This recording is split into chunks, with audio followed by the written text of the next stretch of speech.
Please welcome AJC President John Shapiro.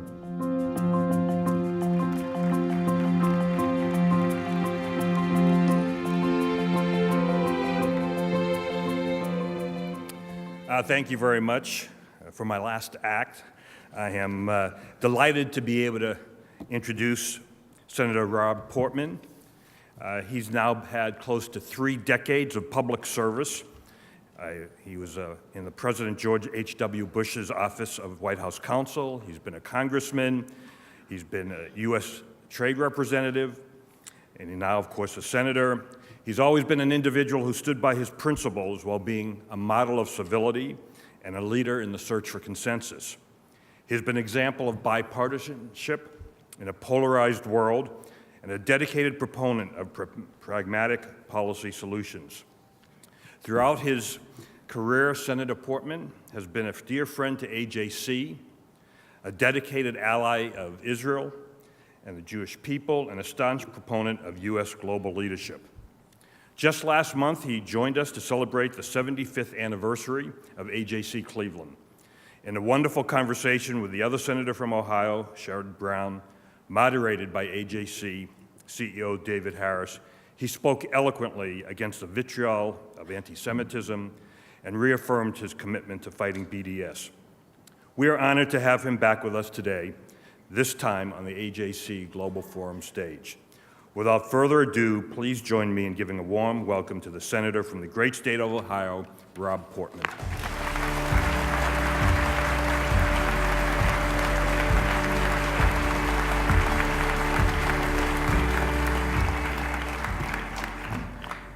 John, thank you very much. And I understand this is your last meeting as president of AJC, so it's appropriate to say thank you for your long service and congratulations.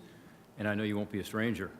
And David Harris, thank you for including me today. I was invited for one of 2 reasons. One is that David heard that Pompeo had to be overseas at the last minute, and he was on his contact list. And what comes after Pompeo? Portman. Said, what the hell, we'll try Portman. He's next. The other reason is that, as John indicated, I was in Cleveland recently with my colleague Sherrod Brown, doing really a bipartisan tribute to the AJC in Cleveland for their 75th, which is pretty impressive. By the way, Cincinnati also had its 75th. Alicia Shapiro's here from Cleveland. Kathy Heldman is here from Cincinnati. They look pretty good for 75. So anyway, we had a great conversation, and Sherrod and I went back and forth with David being the moderator. And my favorite part of the evening was after we were done, David stood up and he gave a 20-minute articulate summation of the 4,000-year history of the Jewish people.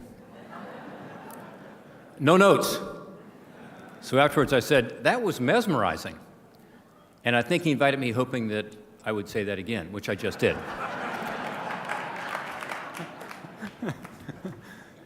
He says that is the reason. Anyway, thank you for having me, and thank you for all the work you do, and thanks for supporting AJC. You do great work.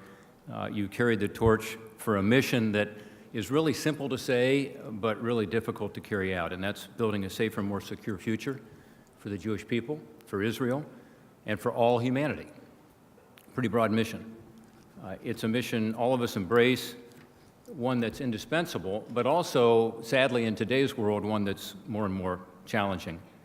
The Jewish people, Israel, and all of humanity. Let me take a minute to touch on each of them. First, a few words about the fight against anti-Semitism. Tragically, this is a phenomenon that the Jewish people have been confronting not for months or years during this administration, but not for decades, but for millennia. And so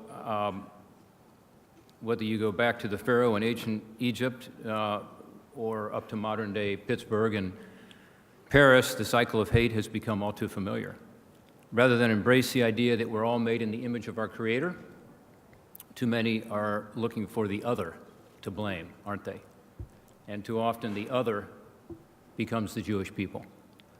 Many people thought that after the horrors of the Holocaust, perhaps the fever of hate had broken. But clearly it hasn't. So AJC's role continues, and it's an incredibly important role. This hatred, by the way, is coming from across the spectrum and across the nations. So the first obligation of all of us, but especially those of us who are in leadership positions, is to state clearly, stop the hate now. Just state it clearly. And let's be really careful not to make it partisan. Whether it is a Facebook posting or whether it's an editorial cartoon, you find it on the right and you find it on the left. Anti-Semitism has simply no place in a world where we're all children of God, and that's what we ought to focus on.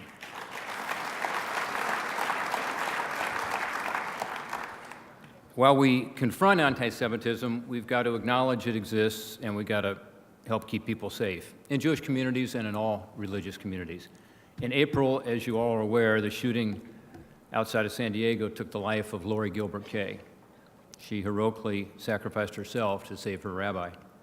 6 months to the day prior to that, the shooting at the Tree of Life Synagogue in Pittsburgh, Pennsylvania, claimed 11 lives, which was the worst anti-Semitic violence in U.S. history. And I should add, hundreds of Christians in Sri Lanka were massacred in churches and hotels on Easter Sunday. In New Zealand, the shooting at the mosques in Christchurch killed at least 49 people. So it goes beyond, the hatred goes beyond the anti-Semitism we've talked about. 3 days after the attacks at that synagogue at the Tree of Life in Pittsburgh, I went to the Jewish Community Center in Youngstown, Ohio. Youngstown's only about 60 miles away from Pittsburgh, a lot of affinity between eastern Ohio and western PA. And I met with the Jewish community leadership there in Youngstown to express my solidarity with the community and, frankly, to meet with the media to be able to make a clear and unequivocal statement, as I had done previously in Columbus, Ohio, after we had some acts of hatred, some graffiti that was sprayed on some buildings in Cincinnati and Columbus. And it's important to do that, to talk about the need to stop anti-Semitism and hatred. What I asked them there in that meeting was, give me some input. What do you need, as I have in other cities in our state of Ohio? And what people kept coming back with was, among other things, let's ensure that the federal government is doing a better job, that those resources are available to better keep the Jewish community safe. I think that's part of how we should lead. We should go to Youngstown, to Pittsburgh, or wherever else Jews feel threatened and say, an attack on one of us is an attack on all of us.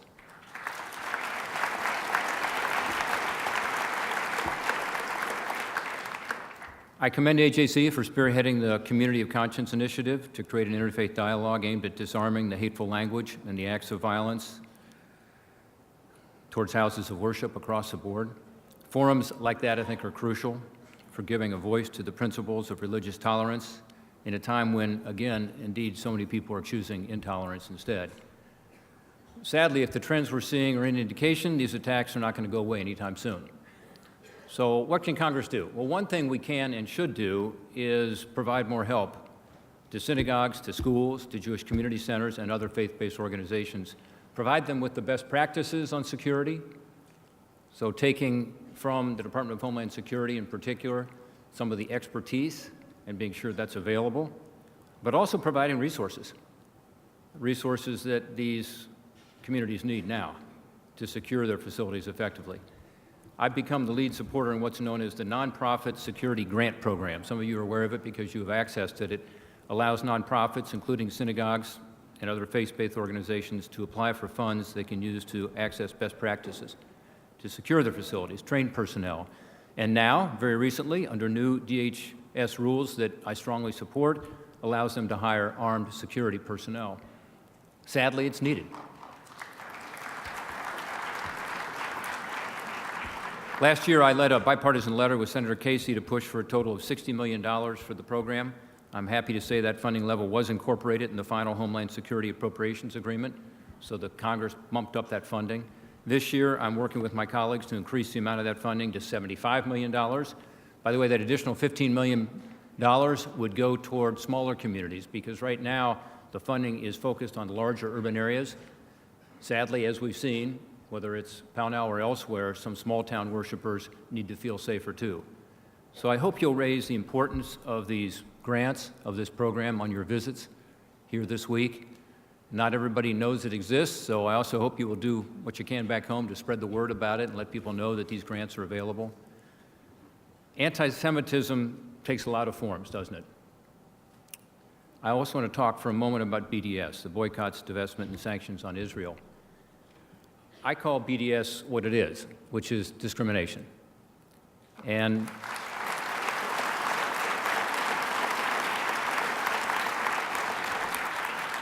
let me be very clear. People can choose to buy whatever they want. If people want to go in a grocery store and boycott a particular product, that's up to them. But the BDS movement shows an unacceptable selective outrage about one country. It creates a new set of standards for one country while ignoring territorial disputes and atrocious behavior, truly atrocious behavior around the globe. So think about what's going on in Tibet. Think about Crimea, Cyprus, Kashmir, and yet Israel is singled out. I've been working on this issue on a bipartisan basis for a long time with Senator Ben Cardin of Maryland, and it should be a bipartisan issue. It should be nonpartisan. We wrote the anti-BDS legislation that was signed into law by President Obama a few years ago that said that U.S. trade negotiations must take on BDS when working on a trade agreement with other countries. If you want to do business with the United States of America, you can't discriminate against Israel, period.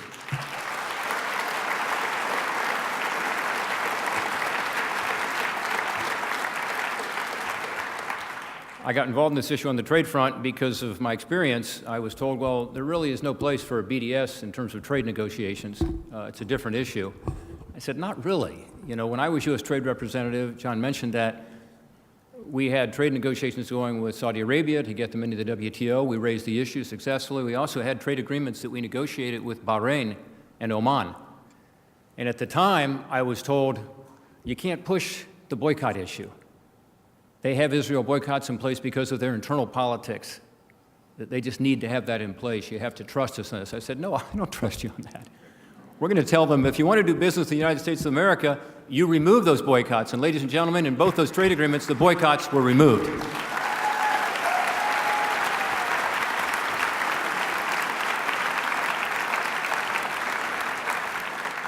So I've seen it work with trade, and it is a lever that we can use.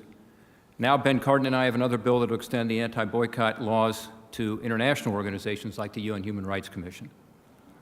Now, and the EU, by the way. This is necessary.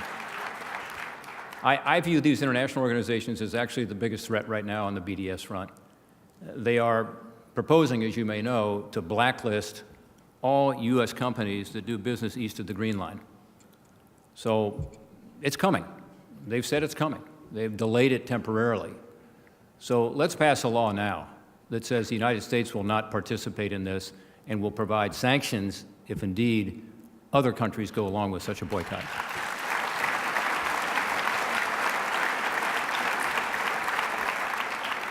By the way, almost all of those companies employ a lot of Palestinians. And I hope that people in this room agree with me, we need peace in the Middle East.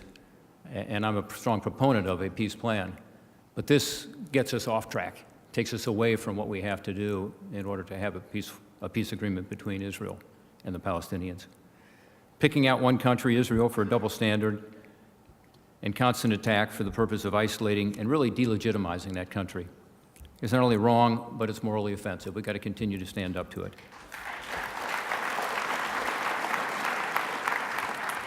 We need to persevere, and we need to have a unified moral voice. Israel has been the target of military and terrorist attacks since its founding in 1948. They've gotten kind of used to that. This is new, and in a way, this attack is more pernicious because, again, it goes to the legitimacy of the country. Senator Cardin and I also recently introduced a new bipartisan bicameral resolution, which is really simple. It's kind of a step back to say, what is this BDS thing all about? It says BDS is wrong, it's anti-Israel, it's anti-peace. I trust that you will raise this issue also during your Washington visits, both the legislation that deals with the international organizations, but also this resolution, which, frankly, should be a no-brainer. It should be one that the House and Senate passes. Particularly, I would think the House would be interested in getting clearly on record against discrimination. On a personal level, I've always been inspired by Israel, by being there, by seeing the perseverance. I've got a lot of memories. One is making a journey with my wife from Bethlehem to the Stations of the Cross, to the Church of the Holy Sepulchre, to the Western Wall, all in one day. Amazing. All of the history, all of the traditions. I've seen the bravery and resilience of the people of Sderot. That was an incredible visit, to see these children playing inside of the hardened playground because they can't play outside for fear of being attacked by rockets from Gaza. That perseverance, everybody with their own bomb shelters outside of their homes, living like that, and yet persevering. The democracy, the people, the remarkable history have deeply affected my actions as a policy person. When I was in the House and the Senate, as I mentioned, at USTR, but also at OMB, when I was the Director of the Office of Management and Budget, I had the honor of working with Condoleezza Rice on finding the funding for a 10-year memorandum of understanding that assured Israel's qualitative military edge.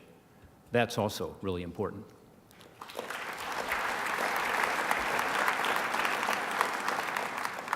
And the work is not done.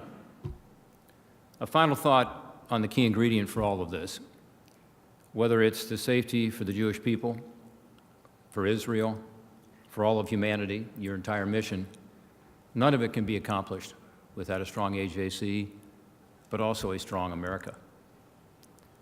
American strength, American leadership, American values matter. I've seen this in all my experiences. I just got back from Ukraine, as I was telling John, and I was there last week meeting with the new President Zelensky.